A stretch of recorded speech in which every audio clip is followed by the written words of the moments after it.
This video is about how things can go terribly wrong even with the best laid plans.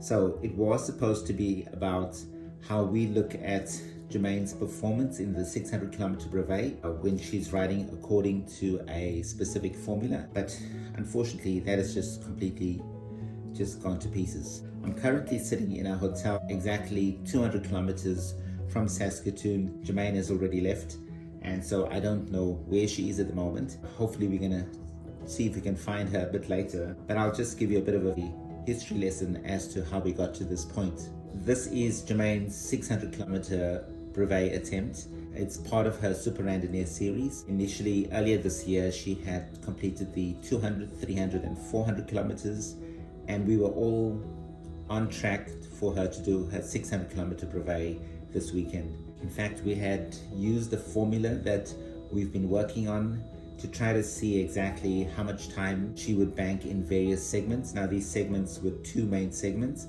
One is the first segment in which she banks time, and then the second segment is the final push to the finish line. Essentially, the main components of this formula are that you take the total time and you minus the time banked in the first segment. That is the riding time and the resting time.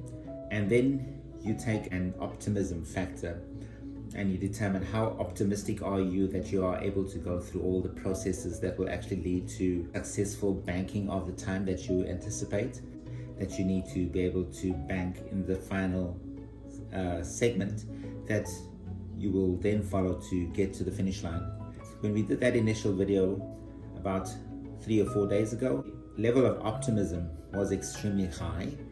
I put it at 0.8, and the main reasons were that, the weather conditions were predicted to be perfect. There was no rain, mild wind, everything looked really good. The only drawback was Jermaine's inexperience, and so at that stage I gave her an optimism level that she'll be able to bank enough time at 80%. I predicted, in other words, there was an 80% probability that she'll be able to bank the time that we had calculated. So we had estimated that she would need 12 hours using that formula, and because that's the absolute minimum time that she actually requires to complete the 200 kilometer brevet. Unfortunately, on the day of the brevet, we woke up to the sound of heavy rain, amazingly strong winds. We thought, okay, maybe this is just localized to the place that we live in, that is a little town on the outskirts of Saskatoon, and hopefully it's not going to involve Saskatoon and the other areas. But when we actually got to the start line itself, we just realized that things were going to be terribly wrong.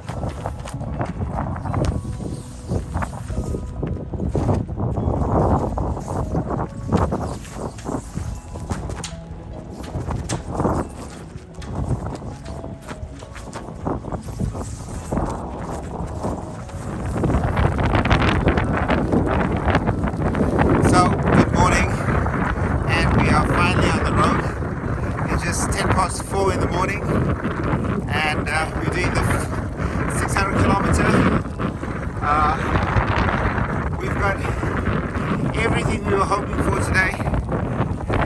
It's cold, we have rain, and we have a good, consistent, steady headwind of 30 kilometers per hour with gusts of up to 50 km an hour.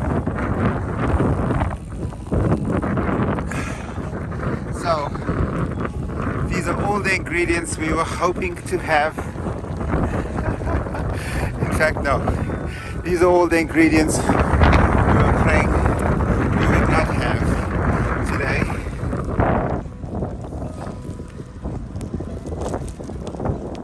We knew it's going to be difficult, and immediately our level of optimism level as to the amount of time that we would bank fell significantly.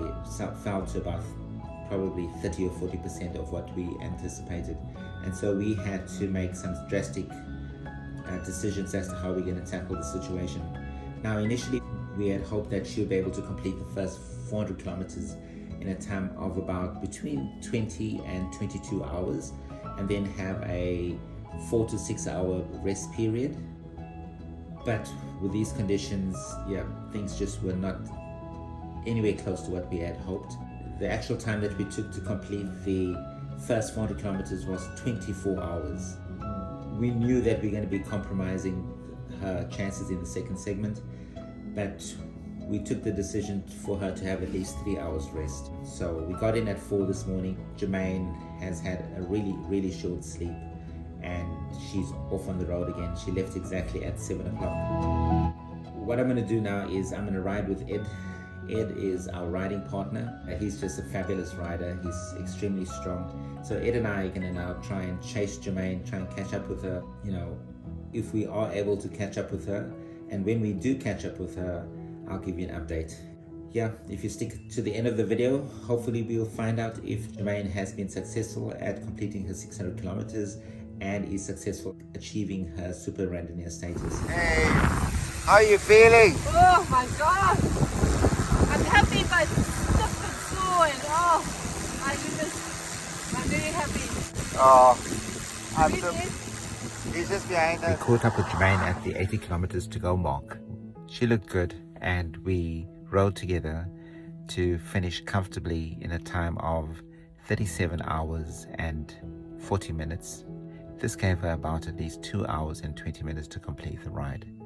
So well done, Jermaine, and congratulations on completing your first 600 kilometers and your first Super Randonneur series. If you've enjoyed this video, please give it a thumbs up, and if you would like to see more videos about how we tackle the 1000 and 1200 kilometer brevets in the next few weeks, please subscribe to this channel. Until the next time, cheers.